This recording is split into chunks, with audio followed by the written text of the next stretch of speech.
À la une cette semaine, la crise des enseignants continue de dominer l'actualité nationale.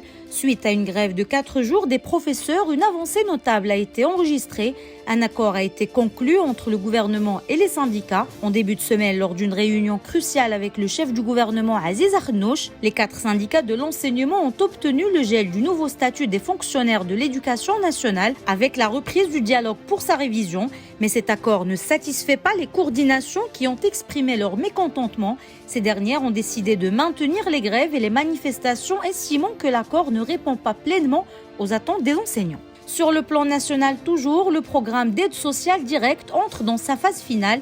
Cette semaine, le gouvernement a adopté des décrets essentiels pour ce projet, définissant notamment les critères d'éligibilité et les procédures de demande. Une plateforme numérique a été d'ailleurs lancée pour l'enregistrement des bénéficiaires potentiels, avec des premiers versements attendus pour fin décembre. Et on passe à Gaza où la trêve entre Israël et le Hamas a expiré ce vendredi, mettant fin à une période de calme qui a duré une semaine. Depuis le 24 novembre dernier, 110 otages ont été libérés par le Hamas, tandis qu'Israël a relâché 240 Palestiniens. Plus de 100 Palestiniens ont été d'ailleurs tués dans les bombardements israéliens de la bande de Gaza depuis la fin de la trêve. Pendant ce temps, le Qatar, principal médiateur entre Israël et le Hamas, a appelé la communauté internationale à agir rapidement pour mettre fin à la violence. Dans l'actualité sportive, les Lions de l'Atlas conservent leur 13e place au classement FIFA publié cette semaine.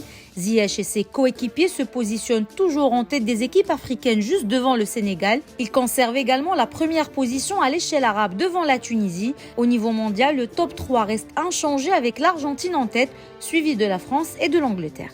Enfin, la capitale saoudienne Riyad a été désignée cette semaine pour accueillir l'exposition universelle de 2030. Cette victoire marque un tournant pour le royaume du Golfe qui mise sur l'organisation de grands événements pour booster son économie et développer son secteur touristique. Rappelons que l'Arabie saoudite va accueillir également les Jeux asiatiques d'hiver en 2029 et très probablement la Coupe du Monde 2034.